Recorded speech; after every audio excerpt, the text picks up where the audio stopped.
नमस्कार दोस्तों, आज आपके समक्ष एक ऐसी महत्वपूर्ण कहानी लेके आया हूँ। कहानी का नाम है ज़िंदगी जीऊँ तो जीऊँ कैसे। ये कहानी के लेखक हैं मास्टर जयप्रकाश शर्मा, जो कि बेहद गरीब परिवार में जन्म लिया और वो ज़िला रायबरेली के रहने वाले थे, ग्राम सभा गौरा खस्परी के। उन्होंने मैथ से एमएससी की डिग्री प्राप्त करने के बाद उनके मन में ख्याल आया, विचार आया कि क्यों ना हो, क्या करें।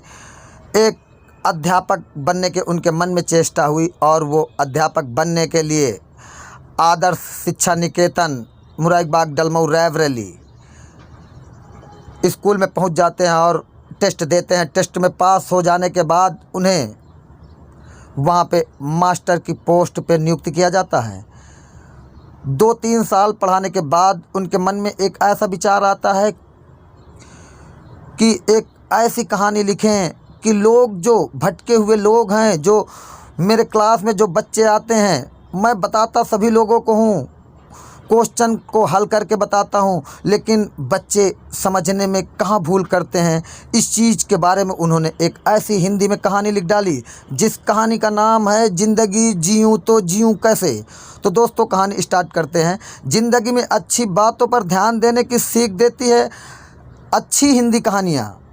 मास्टर साहब जयप्रकाश जी अपनी क्लास में आते ही बोलते हैं, चलिए बच्चों, आज आप लोगों को सरप्राइज टेस्ट के लिए तैयार हो जाइए। मैं सभी बच्चे वहाँ मास्टर साहब की बात सुनकर घबरा जाते हैं और इधर उधर एक दूसरे का मुंह देखने लगते हैं। कुछ किताबों के पन्ने पलटने लगते हैं और कुछ लोग पहले के दिए हुए नोट्स मास्टर साहब के जल्दी जल्दी पढ़ने लगते हैं। ये सब कुछ कोई आप लोगों के काम में नहीं आएगा, जो टेस्ट मैं लेने जा रहा हूँ आप लोगों से। जयप्रकाश मास्टर साहब मुस्कुराते हुए बोले अपने छात्रों से, मैं आपके सामने क्वेश्चन पेपर रखने जा रहा हूँ। जब सारे क्वेश्चन पेपर बट जाएंगे, सभी बच्चों तक पहुँच जाएंगे, तभी आप लोग क्वेश्चन पेपर को पलटकर देखिएगा। ये मेरा निर्देश है, ये मेरा आदेश है। ठीक है सर, सभी बच्चों ने एक स्वर में कहा। अब आप सभी लोग, आपके सामने मैंने क्वेश्चन पेपर रख दिया है। अब आप सभी लोग देख सकते हो। ये आदेश, ये निर्देश देते हुए जयप्रकाश मास्टर साहब ने अपने बच्चों की तरफ इशारा किया। अगले ही कुछ क्षणों में क्वेश्चन पेपर को देखते हुए, निहारते हुए, पर ये क्या है मास्टर साहब, इसमें तो कोई प्रश्न ही नहीं है, सिर्फ एक ब्लैक लाइन खींची हुई है। ये क्या है सर, इसमें तो कोई क्वेश्चन ही नहीं है। एक छात्र खड़ा होकर बोला। मास्टर जयप्रकाश जी मुस्कुराते हुए बोले, जो कुछ भी है आपके सामने है, आपको बस इसी को एक्सप्लेन करना है, एक्सप्लेन करके दिखाना है सभी लोगों से। ये मेरा अनुरोध है और इस काम को करने के लिए सिर्फ आप लोगों के पास 10 मिनट का टाइम है। 10 मिनट का ही समय है इस क्वेश्चन को हल करने के लिए। चलिए शुरू हो जाइए। सभी स्टूडेंट के पास कोई चारा नहीं था, वे अपने अपने आंसर उस ब्लैक लाइन के बारे में लिखने लगे और लिखने के पश्चात समय खत्म हो जाता है। मास्टर जयप्रकाश जी ने आंसर शीट कलेक्ट करते हुए बारी बारी से सभी बच्चों से ले लिया और उस आंसर शीट को पढ़ने के लिए उन्हें 2 घंटे का समय लगा। लगभग सभी छात्रों ने ब्लैक लाइन को अपनी अपनी तरह समझाने की कोशिश किया था आंसर के माध्यम से, लेकिन किसी ने भी उस ब्लैक लाइन के चारों ओर मौजूद उपस्थित वाइट स्पेस, यानी कि सफ़ेद जगह जो भी बची हुई थी, उसके बारे में किसी छात्र ने कोई बात नहीं लिखी थी। मास्टर जयप्रकाश गंभीर होते हुए बोले, इस टेस्ट का आपके जो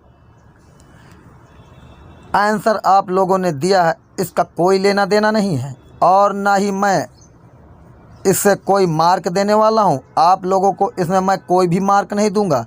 इस टेस्ट के पीछे मेरा एक ही मकसद था, मैं आपको जीवन की एक अद्भुत सच्चाई बताने जाता हूँ। बताने की कोशिश की है इस ब्लैक लाइन के बारे में कि ब्लैक लाइन तो पेपर में खिंची हुई है, लेकिन जो खाली स्पेस यानी कि वाइट स्पेस बचा हुआ है, तो देखिए इस पूरे पेपर का 99% हिस्सा सफ़ेद है, लेकिन आप में से किसी ने भी इसके बारे में कुछ भी नहीं लिखा है और अपना 100% आंसर सिर्फ उस एक चीज़ एक्सप्लेन करने में लगा दिया जो 1% ब्लैक लाइन थी। और यही बात हमारे लाइफ में भी देखने को मिलती है। समस्याएं हमारे जीवन का एक छोटा सा हिस्सा होती है, लेकिन हम अपना पूरा ध्यान इसी पर लगा देते हैं।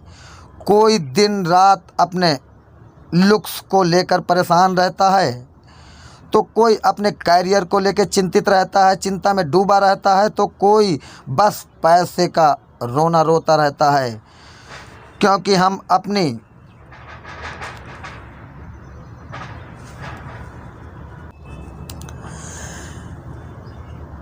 ब्लेसिंग को लेकर काउंट करके खुश होते हैं। क्यों नहीं हम अपने पेट भर खाने के लिए भगवान को थैंक्स कहते हैं? क्यों नहीं हम अपनी प्यारी सी फैमिली के लिए शुक्रगुजार होते हैं? क्यों नहीं हम लाइफ की उन 99% चीज़ों की तरफ ध्यान देते हैं जो हमारे सचमुच जीवन को अच्छा बनाती हैं? चलिए आज से हम लाइफ की प्रॉब्लम को ज़रूरत से ज़्यादा सीरियस लेना छोड़ दें और जीवन को छोटी छोटी खुशियों को एंजॉय करने में लगा देते हैं। तभी हम ज़िंदगी को सही मायने में जी पाएंगे। ज़िंदगी जीने के लिए आप केवल ब्लैक लाइन, मेरे क्वेश्चन पेपर में सिर्फ एक ही चीज़ थी, ब्लैक लाइन। ब्लैक लाइन पे आप सभी बच्चों ने केवल अपना दिमाग लगाकर उसके बारे में आप लोगों ने लिखा है, जो कि उस पेपर में केवल 1% में केवल लाइन खींची हुई थी। यानी कि आपकी ज़िंदगी में केवल समस्या एक होती है या अनेक होती है, तो केवल 1% होती है आपकी ज़िंदगी में, और जो 99% ज़िंदगी में आपके लिए होती उनके बारे में आप लोग नहीं सोचते हो। सिर्फ आप एक समस्या कोई आ जाती उसके बारे को ही, उसके लिए ही हल करने के बारे में आप लोग सोचने लगते हो। इसलिए ज़िंदगी जीने में आपके समस्याओं का ढेर लग जाता है और आप ज़िंदगी सही तरीके से नहीं जी पाते हैं। तो मेरी ऐसी कहानी मैंने लिखी है कि आप लोग सीख करके केवल समस्या पे ही मत टिके रहें, बाकी 99% चीज़ें जो होती हैं उन पे ध्यान देने की ज़रूरत है। तो दोस्तों ये कहानी यही समाप्त होती है। इस कहानी में क्या चीज़ सीखने को मिला है हमें कमेंट करके ज़रूर बताएं। मेरे चैनल पे बने रहें। ज़िंदगी जीने के बारे में हर तरह की हर खूबियाँ, हर रोचक चीज़ें हमारे चैनल पे उपलब्ध हैं, और मेरे चैनल को लाइक, सब्सक्राइब, शेयर ज़रूर करें। धन्यवाद दोस्तों।